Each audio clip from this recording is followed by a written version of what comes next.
तो पिछले एपिसोड में हम लोगों ने देखा कि माकी ने पूरे जेनिन क्लैन को तबाह कर दिया था। अब आगे तो इस एपिसोड की शुरुआत एक फ्लैशबैक से होती है जहां पे प्रिंसिपल यागा को जुजुत्सु हायर अप्स ने जेल में बंद कर रखा होता है। ये वही टाइम होता है जब यागा ने पांडा को क्रिएट किया था। जैसा कि आप जानते हो, पांडा एक कर्स्ड कॉर्प्स है जो यागा के एक्सपेरिमेंट का रिजल्ट था। हायर अप्स यागा से पूछते हैं कि उसने पांडा जैसे कर्स्ड कॉर्प्स को कैसे बनाया।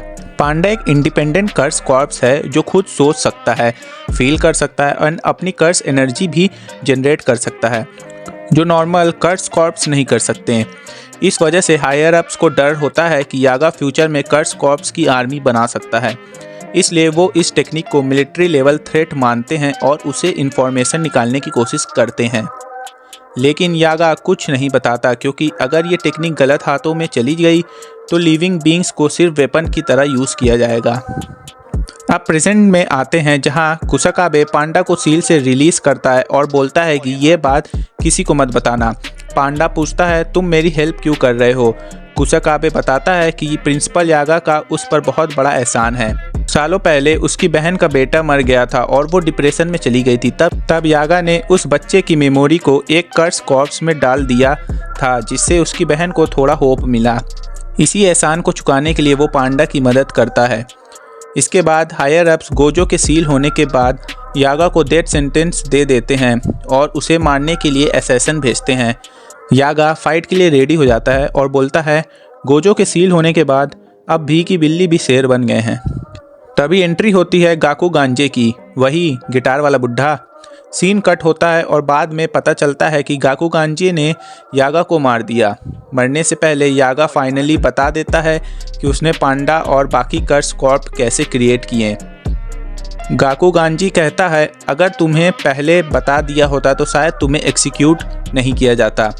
यागा कहता है, ये एक कर्स है और अब ये कर्स मैं तुम्हें देता हूँ, और वो वहीं दम तोड़ देता है। तभी पांडा वहाँ आ जाता है। गाकू गांजी फाइट के लिए रेडी हो जाता है, लेकिन पांडा उसे इग्नोर करके सीधा यागा के पास चला जाता है। वो बुढ़ा शॉक हो जाता है और पूछता है, क्या तुम मुझसे नफरत नहीं करते? पांडा बोलता है, हम ह्यूमंस की तरह नहीं होते। प्रिंसिपल यागा ने कभी आपसे नफरत नहीं की, इसलिए मेरे पास भी हेट करने का कोई रीज़न नहीं बनता। लेकिन एक बात याद रखना, पांडा को भी दर्द होता है, पांडा भी रोते हैं और पांडा रो पड़ता है। सीन शिफ्ट हो जाता है यूजी और मेगमी पर। दोनों टेंजन के कहने पर हकारी से मिलने गए होते हैं। हकारी एक स्पेशल ग्रेट सॉर्सरर है और अगर वो उनके साइड आ गया तो कलिंग गेम में काफ़ी हेल्प मिलेगी। प्रॉब्लम ये है कि हकारी को जुजुत्सु हाइट से सस्पेंड कर दिया गया था क्योंकि वो इलीगल गैम्बलिंग टूर्नामेंट चलाता था। इसलिए यूजी और मेगमी अंडरकवर जाने का डिसाइड करते हैं। वो एक बिल्डिंग में एंटर करते हैं जहां पे गार्ड्स उन्हें रोक लेते हैं। मेगमी बोलता है, हमें पैसे की ज़रूरत है, हम फाइट क्लब में पार्टिसिपेट करने आए हैं। एक गार्ड पंच मारने वाला होता है पर रुक जाता है और बोलता है, rule number 1, we don't talk about fight club. Finally हकारी कॉल पे उन्हें परमिशन दे देता है, लेकिन सिर्फ यूजी को फाइट करने की। यूजी को रूल समझाया जाता है। रूल नंबर 1, फाइट छोड़ के भाग नहीं सकते। And rule number 2, curse technique use नहीं कर सकते क्योंकि ऑडियंस नॉर्मल ह्यूमंस होती हैं जो कर्स एनर्जी देख नहीं सकती।